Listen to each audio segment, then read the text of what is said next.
사무엘 13장의 말씀의 내용을 보니까 요나단이 블레셋 그 수비대랑 이렇게 싸움을 해서 블레셋이 출병을 하죠. 그래서 이스라엘 백성들이 그래 우리도 한번 싸워보자 해서 모였는데 블레셋의 군대를 보니까 너무 많은 거예요. 철 병거도 있고, 이때는 보통 청동기 시대라고 하는데 블레셋은 철기 문화를 갖고 있었으니 무서웠겠죠. 그래서 다 뿔뿔이 흩어지니까 사울이 사무엘을 기다리지 못하고 제사를 드리잖아요. 그래서 이 일로 말미암아 오늘 말씀에도 그렇게 나와 있죠. 망령되이 행했다. 그래서 하나님이 나중에 이제 나오지만 하나님이 이제 사울을 버리시는 그 계기 중에 하나가 되는 게 아니겠습니까? 오늘 이 말씀을 통해서 먼저 우리가 생각해 볼 게 뭐냐면, 이 6절, 7절을 보면 조금 전에도 설명하면서 나왔듯이 이스라엘 사람들이요, 그 블레셋 사람들을 보고 다 뿔뿔이 막 흩어졌단 말이에요. 근데 이 앞의 내용을 보면요, 요나단이 그 블레셋 수비대를 치고 블레셋이 일어났다, 블레셋 군대가 일어났다라는 얘기를 듣고 사울이 나팔을 붑니다. 그때 사람들이 어떤 마음으로 모였을까요? 두려웠으면 왔을까요? 안 왔을까요? 안 왔을 거예요. 할만하다. 그래. 이번에 다시 한번 왜 그 전에 암모낙 나왔을 그들이 그렇게 쳤잖아요. 그래서 아마 그렇게 모였을 거란 말이에요. 이길 수 있다는 믿음이 있었으니까 모였겠지. 그런 믿음이 없이 어떻게 군인들이 전쟁을 하러 나올 수 있었겠어요.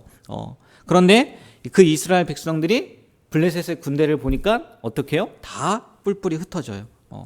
왜 정말 자기들이 갖지 않고 있던, 오늘 말씀에 보면은 그 사울과 요나단에게만 칼이 있지 나머지는 칼도 없었다고 이야기를 하잖아요. 진짜 어떻게 보면 괭이나 이렇게 농기구를 들고 나왔을 수도 있을 것 같은데, 블레셋은 완전히 무장한 군대란 말이에요. 그러니까 그걸 보고 당연히 어떻게 생각해요? 야, 이길 수 없겠구나. 야, 이거 큰일 났다. 그리고 나서 뿔뿔이 흩어졌다는 거 아니겠습니까? 이게요, 이스라엘 백성들이 가지고 있던 믿음이 얼마나 보잘것없었던 거냐라는 것을 보여준다는 거예요. 어떻게 보면 그 이스라엘 백성들의 그 믿음은요, 진실한 믿음이 아닐 수도 있었다는 거죠. 왜요? 진실한 믿음이라면 상황에 따라 흔들리지 않는다는 거예요. 그렇지 않습니까? 진짜 하나님을 믿는다면요, 그 믿음을 갖고 있는 사람은요, 처음이나 끝이나 동일하다는 거예요. 어떠한 상황을 만나도요, 끝까지 하나님을 의지하는 것이 진실한 믿음이라는 거예요. 그리고 그 하나님을 붙잡는 게 진실한 믿음이라는 거죠. 어려움이 닥치지 않으면요, 누구나 다 진실한 믿음 가진 것 같아요. 그러지 않을 것 같아요. 다 진실해 보여요. 모든 성도들이요, 다 그런 것 같아요. 저라고 안 그러겠습니까? 다 똑같아요. 근데 정말 위급함이 닥치자, 진짜 어려움이 닥치자, 이제 그게 어디 있었냐는 듯이 다 뿔뿔이 흩어진다는 거죠. 거짓된 믿음은요, 위기의 순간에 드러나요. 우리가 진짜 믿음을 갖고 있었는지 아닌지 위기의 순간에 틀림없이 드러난다는 거예요. 우리가 이 이스라엘 백성들처럼요, 거짓된 믿음, 아니 사울처럼 이 불안한 믿음을 갖고 안 살았으면 좋겠어요. 다윗처럼 나중에 나오죠. 이제 사울 뒤에 다윗의 모습들이 나오잖아요. 다윗도요, 수없이 많은 위기의 순간이 있었어요. 그리고 두려울 때도 있었어요. 그러니까 목숨이 궁급해서 여리저리 도망 다니고 피해 다니지 않습니까? 그러나 다윗에게요, 분명한 사실 하나가 있었는데 그게 뭐냐면요, 하나님을 믿는 믿음에선 떠나지 않았다는 거예요. 오늘 보세요. 10절을 보면요, 지금 서두에도 말씀드렸지만 제사를 누가 드립니까? 사울이 드려요. 사울이. 망령되이 행한다고요? 진실한 믿음이 있었다면요, 기다렸을 거예요. 참 희한하게요, 성경이 너무 웃긴 게요, 마치요, 사울이 제사 드리기만을 기다렸다는 듯이 사울이 제사를 마치자마자 사무엘이 도착을 해요. 사울의 마음이 어떻겠습니까? 표현은 안 했지만 아마 아차 했을 거예요. 아차. 조금만 더 기다릴 걸. 조금만 더 기다릴 걸.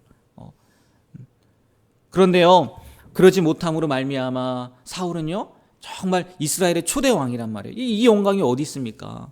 그럼에도 불구하고 또 어떤 왕으로 낙인이 찍혀요? 하나님께서 버린 왕이다라고 낙인이 찍힌다는 거예요. 신앙의 세계에서요, 이렇게 기다림은 중요하다는 거예요. 중요하다는. 기다리되요, 끝까지 기다려야 돼요. 그래야 좋은 결말이 있다는 거예요. 우리가 다른 사람을 보지 않는다 하더라도요, 성경 어제 수요일 저녁 예배도 말씀드렸잖아요. 우리가 바라봐야 될 거는요, 하나님의 말씀이에요. 성경을 보십시오. 욥은요, 우리보다 더 더한 환난을 겪었어요. 더한 시련을 겪었어요. 그리고 알다시피 욥에게 무슨 문제가 있었습니까? 문제도 없었어요. 문제도. 그리고 그 욥을 통해서 보면요, 야고보서 5장 뭐 욥기에 나오지 않지만 그 욥을 바라보면서 기록한 예수님의 동생 그 야고보가 기록한 야고보서에 보면요, 이렇게 이야기를 해요. 너희가 욥의 인내를 들었고 주께서 주신 결말을 보았거니와라고 해요. 결말을 볼 때까지요 포기하지 않고 기다렸다는 거예요. 욥은. 물론 포기하고 싶었겠죠. 그래서 그 욥기에서 보면은 차라리 나를 죽여주세요, 날 데려가 주세요라고 고백을 하죠. 하지만 그 결말을 보니까요 그렇지 않았다는 거예요. 인내라는 게요 그냥 얼마쯤 참고 기다리는 게 아니라는 거예요. 인내라는 것은요 끝을 볼 때까지 기다리는 게 인내라는 거예요. 그렇지 않고 중도에 포기한다면요 그건 아무런 의미가 없는 거라는 거죠. 세상에서 가장 허무한 것이 기다리다가 포기하는 거예요. 기다리다 포기하는 거. 잘 생각해 보세요. 어떻게 보면 지금 구약이지만 신약 시대에 그 예수님의 재림을 기다리던 그분들이 그러지 않았겠습니까? 그렇잖아요. 그들은요 죽을 때까지 예수님 못 봤어요. 예수님 다시 오신다고 하고 가셨는데요 자기들 죽을 때까지 예수님 오지 않았다고요. 그러면요 그들의 기다림은요 실패한 기다림이에요? 아니 그 예수님이 오시지 않았다고 만약에 그 중간에 그들이 포기했다고 생각을 해보세요. 그들이 어떻게 됐겠어요? 아무런 영광도 얻지 못한단 말이에요. 아무런 영광도 없었겠죠. 기다렸다면요 끝까지 기다려야 되는 거예요. 그게 신앙에서 말하는 인내라는 거예요. 인내. 우리가 오늘 말씀에 사울을 닮지 않게 되길 축복합니다. 그리고 또 이스라엘 백성들을 닮지 않길 축복해요. 진짜 위기의 순간에 우리의 믿음이 나타나는 거고요. 그리고 진짜 믿음이 있다면요 끝까지 인내하며 기다리는 것이 믿음의 사람이라는 거예요. 우리가 하나님 앞에서 오늘 주신 이 말씀을 기억하면서 하나님 우리는 이스라엘 백성들처럼 그렇게 믿음 없는 모습으로 살지 않겠습니다. 우리는 사울처럼 그렇게 인내하지 못하고 자신이 해야 될 일도 아니란 말이에요. 믿지 못했던 거죠 사울도.